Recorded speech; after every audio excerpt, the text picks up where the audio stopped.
초대교회의 위대한 신학자 어거스틴이 있었습니다. 여러분들이 보는 윤리책이나 도덕책에는 아우구스티누스라는 이름으로 많이 알려진 인물입니다. 이 사람은 초대교회에 구원은 은혜로 받는다라고 하는 교리를 정립했습니다. 인간의 행위나 인간의 착함이나 도덕이나 윤리, 인간의 됨됨이를 통해서 구원받는 것이 아니라 하나님께서 일방적으로 주시는 은혜로 구원받는다라고 하는 이 은총론을 주장했던 사람이었습니다. 그런데 참 이 어거스틴은 여러분들과 같은 청소년 시기를 굉장히 방탕하게 보내었습니다. 가출을 밥 먹듯이 하고요. 17살의 나이에 사생아를 낳았습니다. 17살 한번 손 들어보세요. 17살. 없어요? 예, 애를 낳았습니다. 그 나이에. 그만큼 방탕한 인생을 살고 또 술과 쾌락에 빠져 살았으며 종교적으로는 만이교에 심취했었습니다. 그의 어머니인 모니카는 굉장한 신앙인이었고 기도의 사람이었지만 이 어거스틴은 완전히 어머니와는 반대쪽의 삶을 살았던 인물이었습니다. 그러던 이 어거스틴이 어느 날 술에 잔뜩 취해서 방에 들어 누워 그냥 시간을 보내고 있을 때 밖에서 어떤 여자아이들의 노랫소리가 들립니다. 톨레레게, 톨레레게. 이 말은 라틴어로 집어서 읽으라, 집어서 읽으라 라고 하는 그런 노랫가사였습니다. 그래서 이 어거스틴이 나는 무엇을 집어서 읽을까? 이렇게 둘러보다가 그 어머님의 성경책이 눈에 띄는 겁니다. 그래서 이 성경책에 도대체 무엇이 적혀 있길래 우리 어머니는 그렇게 열심히 신앙생활을 하시나 싶어서 말씀을 폈습니다.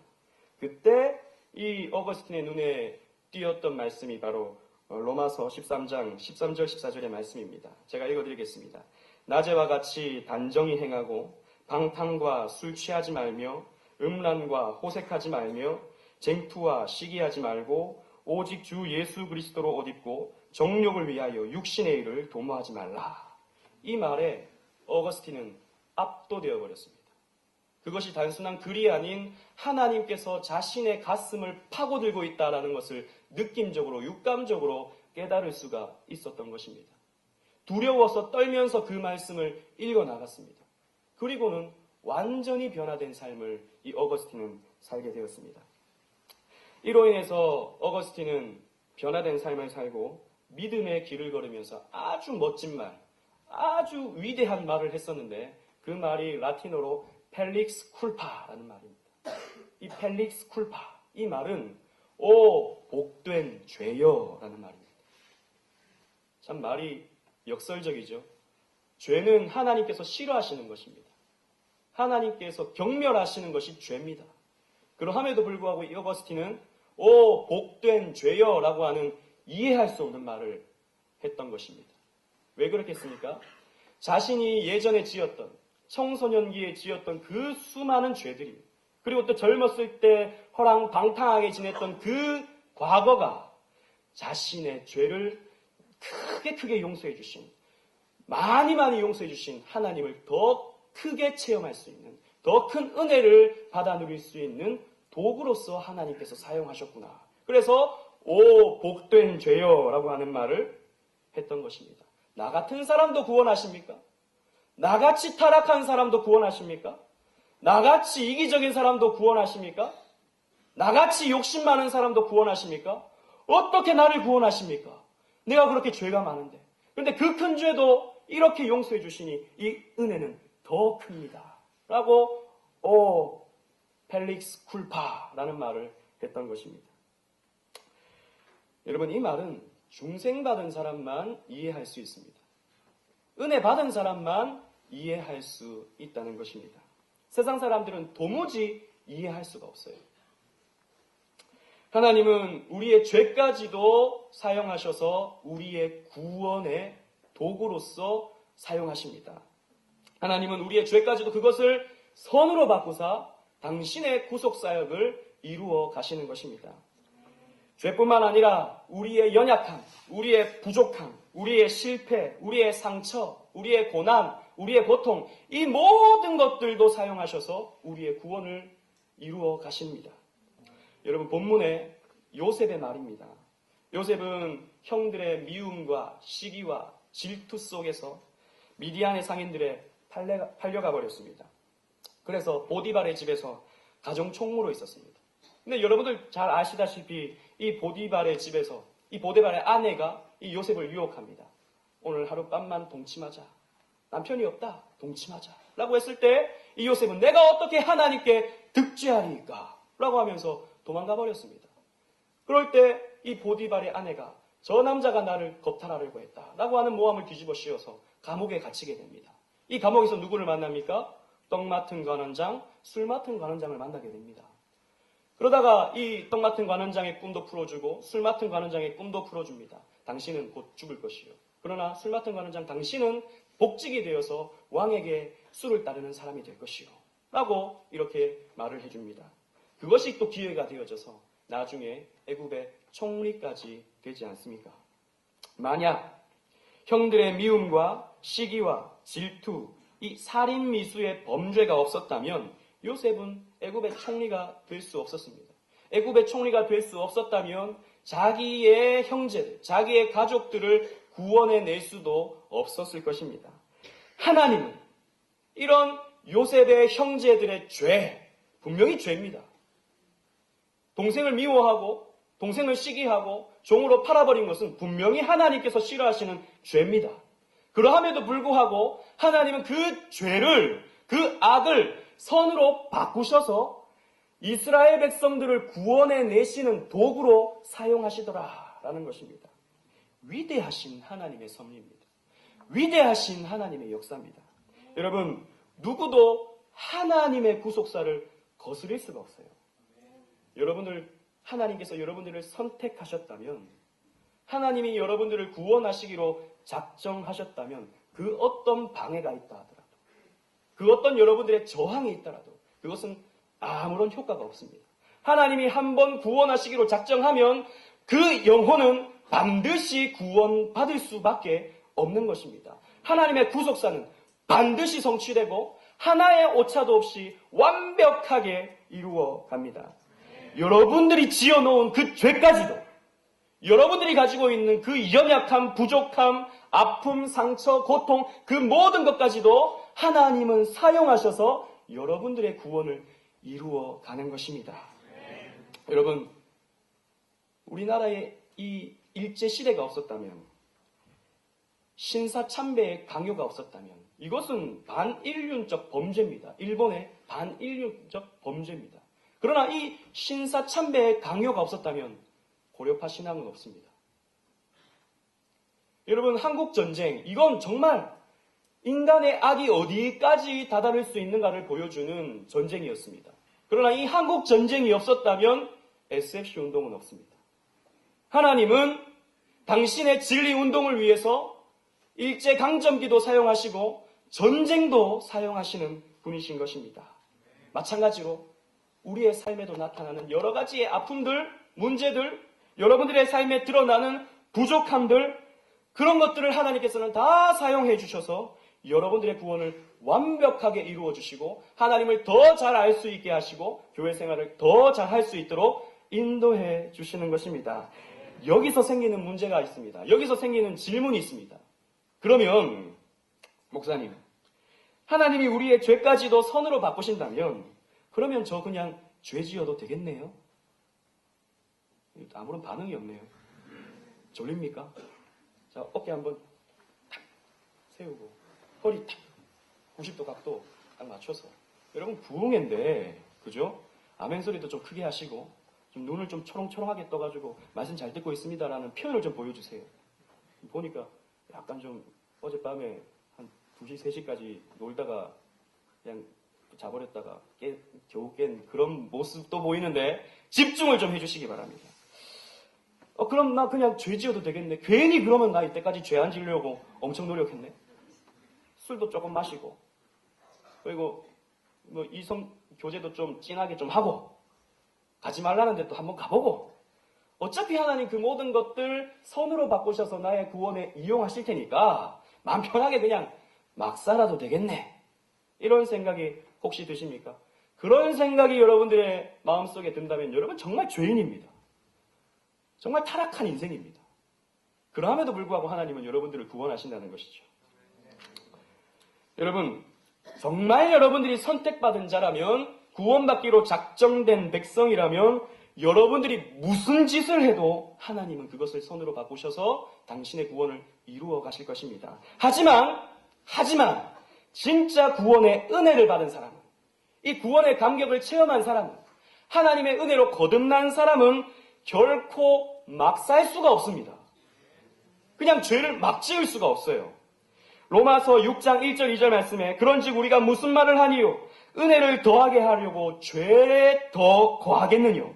그럴 수 없느니라. 죄에 대하여 죽은 우리가 어찌 그 가운데 살리요? 사도 바울의 고백입니다. 죄를 많이 지으면 그 죄 때문에 은혜가 더 크다라고 사도 바울은 얘기하고 있지만, 그 은혜를 더 많이 받게 하려고 죄를 더 지을 수 있느냐? 그거 우리 못한다라는 것입니다. 하나님은 여러분들의 삶을 주장해 주시고 성령님께서 여러분들의 마음을 인도해 주셔서 죄를 못 짓게 하십니다. 그런데 불구하고 여러분들은 죄를 지어요. 그것은 여러분들의 삶에 나타나는 연약이지 막 지을 수는 없는 것입니다. 죄를 지으면요, 아픕니다. 죄를 지으면요, 고통스러워요. 혹시 술 한잔 해본 친구 있습니까? 술 한번 마셔보면요, 그때는 좀 호기심에 이런 맛이냐? 하겠지만요, 그 하루는 괴로워요. 내가 이거 마시면 안 되는 건데, 하나님이 이거 싫어하시는 건데, 이런 것 때문에 괴롭습니다. 그래서 막 죄를 지을 수가 없는 것이죠. 분명한 것은 하나님이 우리의 삶의 모든 것을 선으로 바꾸신다라는 것입니다. 우리의 부족함도 마찬가지입니다. 우리가 가지고 있는 약점, 우리가 가지고 있는 상처, 우리를 힘들게 만드는 고민, 고난, 고통, 하나님은 이 모든 것들을 다 사용하시는데 여러분들의 학습의 문제 또한 사용하십니다. 여러분, 고민들이 뭡니까? 대부분 학습의 문제 아닙니까? 나는 아무리 열심히 공부하고 밤새도록 공부해도 시험만 치면 30명 중에 28등, 29등. 그런 친구들 여기 있지 않습니까? 여러분, 괜찮아요. 최선을 다해야겠지만, 점수 작게 나오는 거, 하나님이 공부길은 아닌가 보다 가르쳐 주시는 걸 수도 있습니다. 꼭 공부 잘해야 성공합니까? 공부 잘하면요, 아무리 잘 돼봤자, 선생님, 대기업, 회사원, 공무원, 이거밖에 안 돼요, 요즘에는. 그러나 여러분, 빨리 산업전선에 뛰어든 친구들은 나중에 뭐합니까? 사장님 합니다, 사장님. 또 이 말 듣고, 목사님이 공부 잘 못해도 된다 그랬다고. 엄마한테 왜 자꾸 나한테 이렇게 강요했냐? 어차피 하나님 뜻대로 된다고. 이렇게 악용하면 안 되는 겁니다. 여러분, 외모의 문제도 마찬가지입니다. 하나님께서 여러분들의 구원받기에 딱 맞는 외모로서 지금의 얼굴과 몸매를 여러분들에게 줬어요. 겸손하라고, 죄인인 것을 깨달으라고, 그렇게 준 것입니다. 그 속에서 하나님의 의미를 깨닫고 살면요, 하나님께서 그때그때마다 은혜를 주십니다. 여러분, 박지선이라는 개그맨 알죠? 희대의 얼굴입니다. 희대의 얼굴.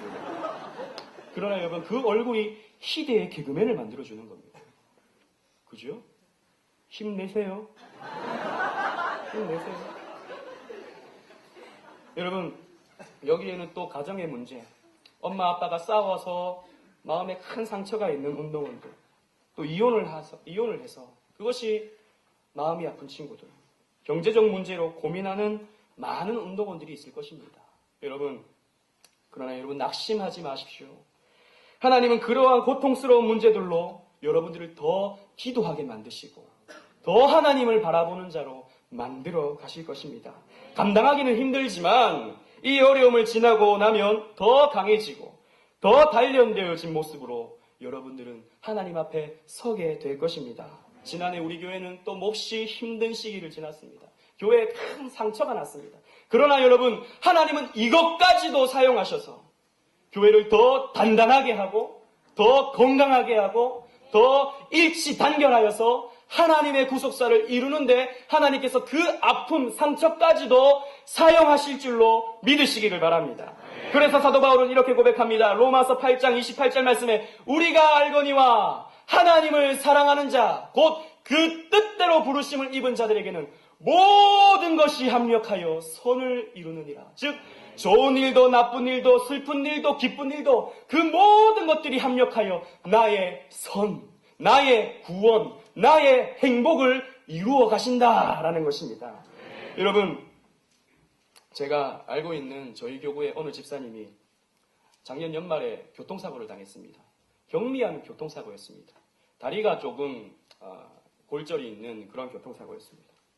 그래서 이 부민병원에 입원을 하셔서 참 감사하게도 그 교통사고 때문에 매일매일 새벽 기도를 할 수 있게 되었습니다. 그러다 일주일이 지났습니다. 일주일이 지났는데 전도사님에게 연락이 오기를 깜짝 놀란 소식을 전했습니다. 이 다리가 아파서 다리가 이 교통사고를 당해서 입원을 했는데 허리가 너무 아프더라는 것이죠. 그래서 MRI 검사를 한번 해봤는데 놀랍게도 혈액암이라는 판정을 받게 된 것입니다. 깜짝 놀랄 일 아닙니까? 여러분, 그 집사님은 이제 겨우 50대입니다. 한참 일하셔야 되고 여러분들과 같은 자녀가 있는 집사님이셨습니다. 깜짝 놀랄 일이죠. 그런데 이 집사님이 이러한 소식을 듣고 더 기도하게 되었습니다. 더 하나님께 간절히 구하게 되었던 것입니다. 그런데 정밀 검사를 해보니까 참 감사하게도 혈액암 초기였습니다. 그러니까 얼마든지 쉽게 약물로 고칠 수 있는 그 정도의 진전이 있었던 것입니다. 여러분, 교통사고 안 좋은 것이죠. 교통사고 나기를 바라는 사람이 있습니까? 한 사람도 없습니다. 안 좋은 겁니다. 그런데 그 안 좋은 교통사고를 당하니까 혈액암을 조기에 발견할 수 있게 된 것입니다. 만약에 교통사고가 안 났으면 암은 점점 진전되어서 나중에는 손도 못 쓰는 그런 상황에 놓이게 될 수도 있었던 것이죠. 그런데 더 감사한 것은 이 집사님이 보험에 들어놨습니다. 암보험에.